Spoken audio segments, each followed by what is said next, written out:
And what we found is that robots became an intriguing technology, a new technology to do science, in the sense of, you can imagine in psychology, neuroscience, there's many, many, many theories. This technology would allow you to, in some sense, embody that theory in something that could interact with the world and interact with people. So it became an intriguing scientific tool to think about how we think about and understand ourselves. And then we could also start having these robots interact with people in rigorous scientific experiments to understand, again, the social loop of how people respond now to these technologies.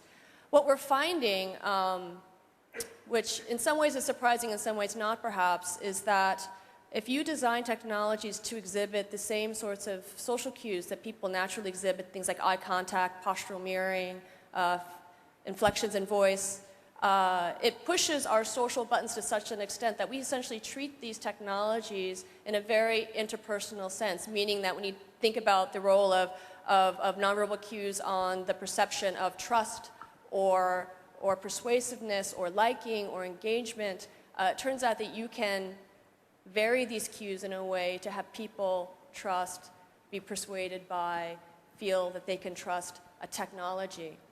So this is both, I think, an opportunity and something that needs to be understood, because there's a side of caution there, I think, which is the exciting thing in the science is that we can start to understand, through this use of technology, a much more systematic sense of how people's social intelligence and our response to the embodied side impacts how we interact with one another. You can imagine technologies now where instead of having a cell phone or having a face on a screen in the future, might you be able to jack into a physical version of you, a robotic presence of you, to be able to actually physically be at a different location to interact. So for instance, at this meeting, I have 3 very young children at home. 5 years from now, I might seriously consider, would I rather jack into a robot to be able to shake hands and make eye contact and do all the rules and be here, but still actually be at home with my children. In the future, you might imagine if I'm on a construction zone in Japan and I'm a person in India, say, I can work that construction site because through that robot I can do the physical and the social aspects. What does that do to change the economy? I think there's a lot of potential here, but also is the consequences of this is what are the implications in terms of our ability to interact with others, and especially when you think about children and development, the application of these technologies, say learning technologies. There's many, many open questions in terms of the appropriate use of this technology that we're trying to understand, and I think it's also, of course, a point of this panel. So, of course, opportunities as well as things need to be understood to design the technology appropriately. So, Nita, would you like to sort of comment on that, possibly the dark side of technologies as well, or the practical I don't want to be the naysayer at the Conference of Technology. I certainly think that these technologies are impressive technologies, and they do have the potential to transform society. My concerns are about the ways in which they change our concepts of self, the way in which they change our interactions with one another, and what implications they may have. So, building on the types of technologies that we were just speaking about, there are some that are even more interactive with individuals. So there's some technologies for brain-machine interface that are being developed, and the idea of brain-machine interface is whether it's external to you as a robot or actually changing the brain by plugging things into the brain. So a wonderful application of this technology is for quadriplegics. So unable before to interact with the outside world, there's now technologies where you can actually put electrodes in their brain or implant something in their brain, and that allows them to communicate with the outside world. So they can navigate through a computer screen, they can move a wheelchair, they can function fully in society by having this technology implanted into their brain. I think that's wonderful. Now, of course, there is a natural end to some of these technologies. So the military in the United States is quite interested in the same technology, because if we don't have to be present and we could have a robot be there in our place, are we going to have the robots fighting the war? And would we no longer have the types of human inhibitions that we might otherwise have in those types of interactions? So if you have a robot who's fighting a war who might not have your same reservations, or you've plugged into the brain to overcome your natural reservations that you might have to, say, killing civilians, for example. Should we be concerned about that? Is it changing the nature of our attitudes, of what we think is moral and immoral? Are we changing who we are as people and losing our own self-identity by introducing this kind of technology. And I wouldn't say the answer is that we don't develop it. I think the answer is that we need to be reflective as we're developing it and have safeguards, have open conversations about it, understand what the technology is going to do and whether we want it to go to the ends that are being proposed. Whether we actually call it a disease or not is somewhat irrelevant. The question then is, how soon are we going to be able to make it a practical target for medical intervention? By which I mean, of course, not simply the medicines that already exist today that can do, as we know, really only very little to postpone the ill health of old age, but rather interventions that can bring aging under control to the same sort of extent that we can already do for most infectious diseases, for example. That's essentially the focus of my work. I really want to come back to something that you said in your original introduction of me at the beginning, where you focused on longevity. You said, I want to make people live a lot longer. I think it's very important for everyone here to be aware that that's really not what I work on. I work on keeping people healthy. And the only difference between the vision that I see for medical intervention against aging and the vision that already exists in the rest of the medical profession is that I think we're within striking distance of being able to combat aging well enough that, on average, people will live a lot longer simply as a side benefit, a side effect of being as healthy as they were in early adulthood, however long they live. And when I ask people whether they want to live a long time, I tend to get a wide range of answers. But when I ask people whether they want to get Alzheimer's disease or type 2 diabetes or cardiovascular disease or whatever, I tend to get a fairly uniform answer.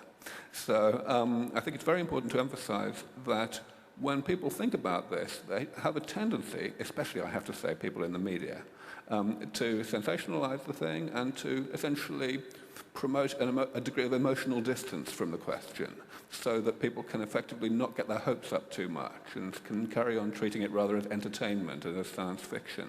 This is very damaging to the rate at which we will progress, because the sooner we actually get a sense of proportion about this and recognize that we do actually currently have a big problem, that must be weighed against any problems of changing in the structure of society that might result from the defeat of aging.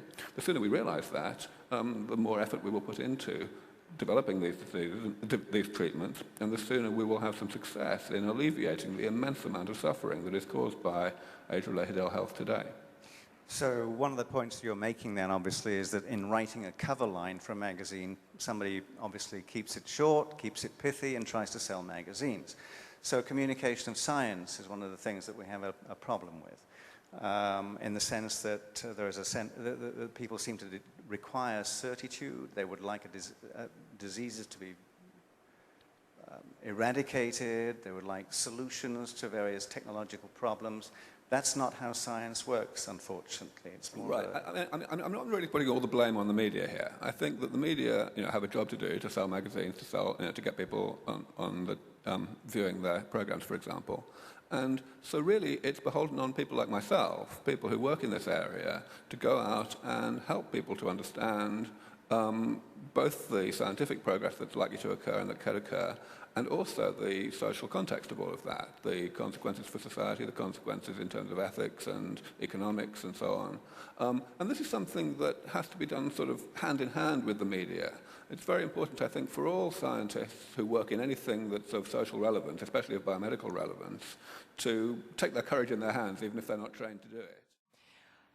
I have another thought, but it's sort of a dark thought, so maybe I'll come back to that later. It's sort of a dark thought to complement Aubrey's optimism, which I think is totally wonderful, and I share.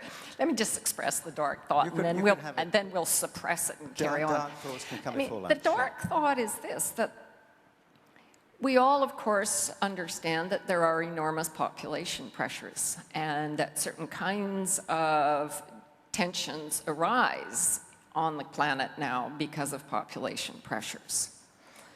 And if we can not only live a little bit longer by taking care of ourselves and taking lots of vitamins and calcium, but we can live a lot longer, then there is a concern of two kinds. One is that the population pressures are going to be magnified. There's just too damn many of us. The other thing, and this is certainly something that my cohort talks a lot about, and that is, and I'm especially interested in this right now because I just came from Switzerland where we talked a lot about dignitas. There should be an acceptable, dignified, respectable way of saying, I'm done, and leaving. And it's very difficult, even for example, in the UK, to get an assisted suicide bill passed. And I'm sorry to have to say that in the UK, it was stopped in the House of Lords because the bishops, like they would know, the bishops got together and voted en masse against it and made it very difficult for any others who were in the House of Lords to vote for it. So that's going to continue to be an issue, and the sooner we sort of come to grips with it in a good way, I think, the better. Okay, so I really, is it working yet? Okay. I'd really better say a couple of words in response to that.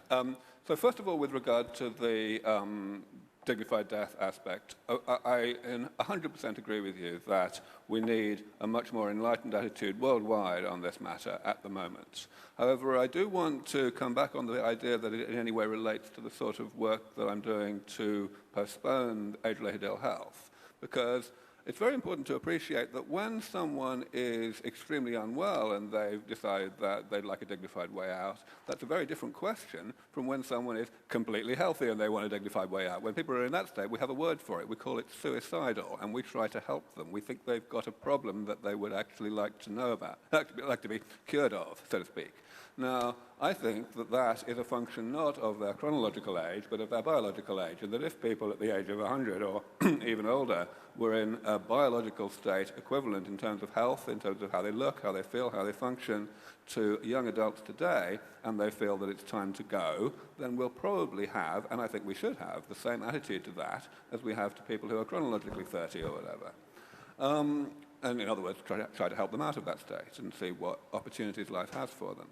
When it comes to overpopulation, I think this is a very important thing to address, because even though I myself am a scientist rather than a sociologist or anything, nevertheless I feel, as I was saying in my earlier response to Roger, that those of us who work in this area have a duty to get engaged on the social context matters. There are a lot of very complicated questions here with regard to what's actually going to happen, a lot of uncertainties. One thing that absolutely has not yet been adequately looked at by demographers, by sociologists, by anyone really, is the possibility that when menopause becomes optional, so to speak, and becomes reversible, so that women are able to have children safely at whatever age they like, there may actually be a sharp decline in the birth rate as a result of an extension of the phenomenon we're already seeing, where women in any nation, any society where they get good education and enlightenment and emancipation are delaying the birth of their first child. That turns out mathematically to be by far more important for demographic change than the overall total number of children that a woman has over their lives. And of course, some of you may be thinking that it doesn't sound like very much fun to be carrying on having periods every month until you're 384, but as I say, it's not something that would necessarily be continuous.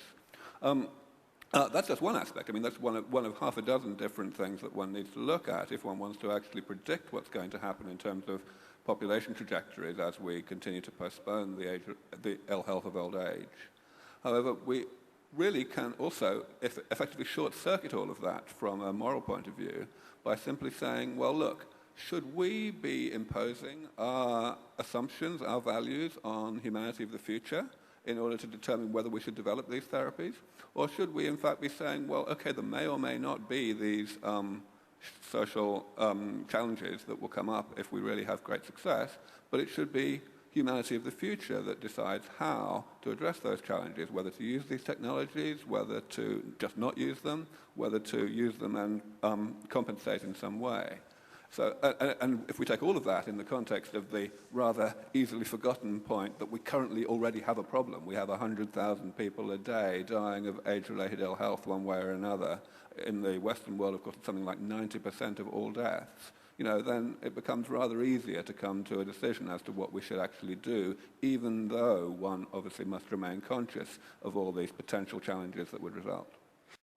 So what do you think of, what do you mean by misuse of science? The ethical use of science. We don't know whether we will evolve and we will have regulations and ethical enough so that all these evolution go and remain humane. So, Nita, would you like to speak to that, and Pat, possibly? Yes. So that also makes me not sleep that well at night, as a lot of this technology is being developed without regulation, without discussion. So, to go back to some of the genomic kind of technology, there are all sorts of organizations out there right now that will allow you to send a swab from your mouth of saliva in so that you can have your complete genome sequenced. And there's this move toward the $100 genome so that you can do this quickly and with very little cost.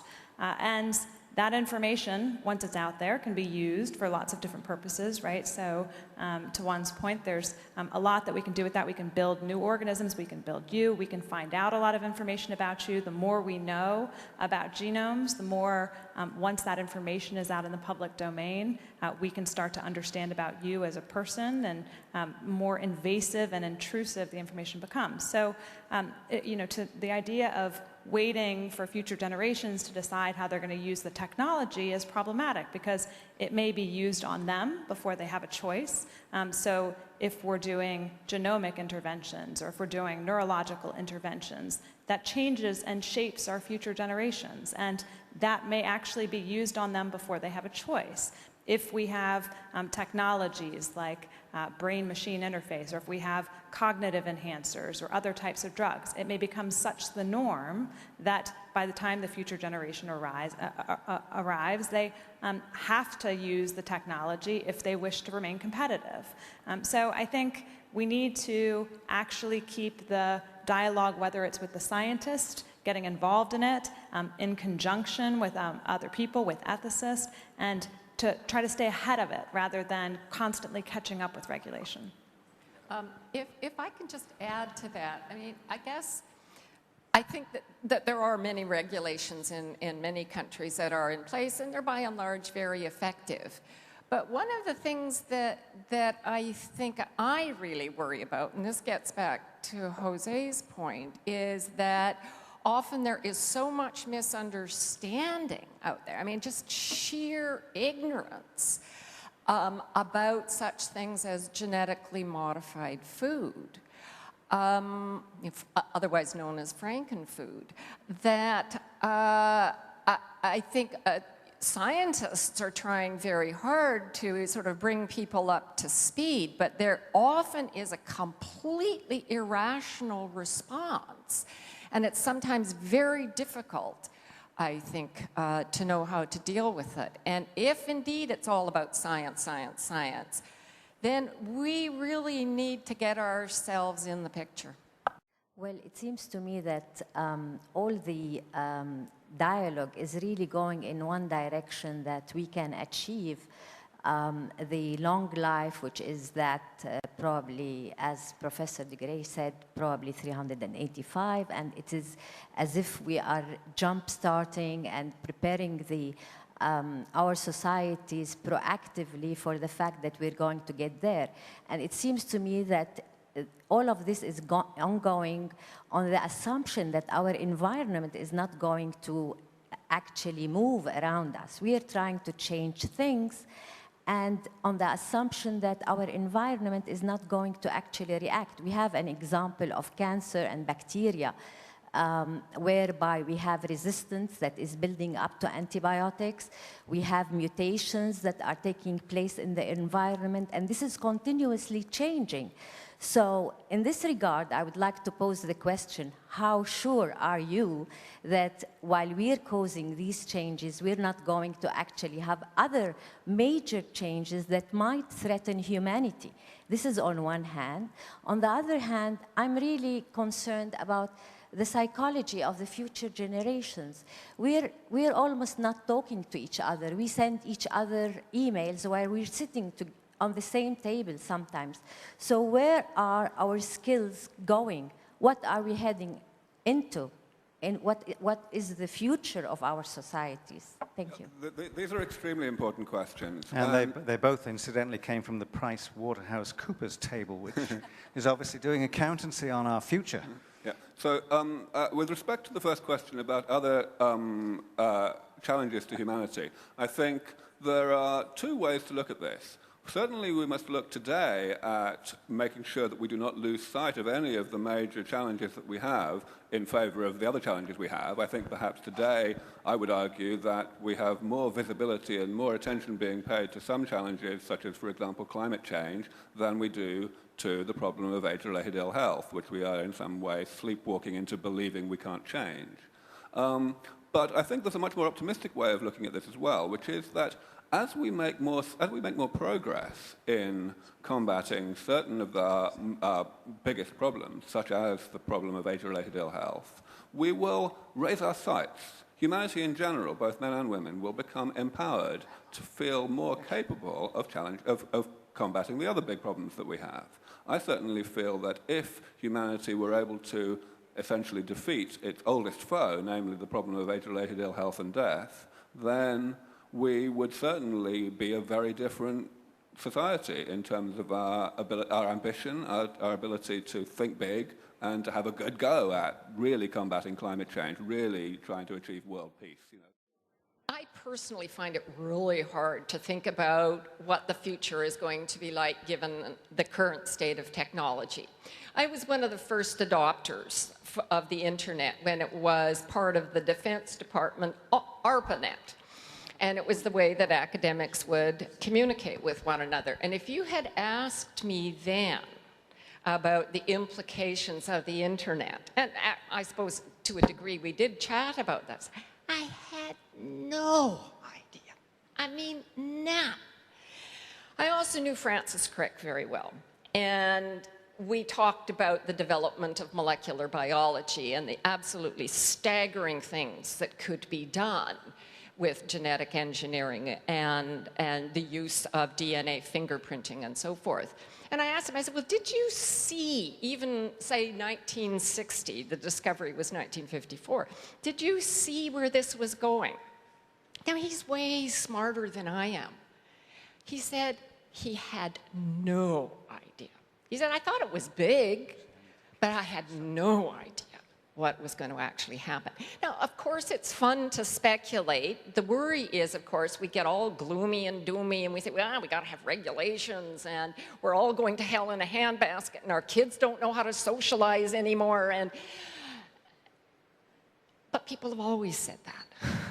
I remember my parents saying, these young people are all going to hell in a handbasket. And we were, and here we are. So I don't mean to introduce a note of levity where it doesn't really belong. Of course, these are all very serious issues and so forth. But let's not take the prognostications of where a future technology is going to take us as though we know.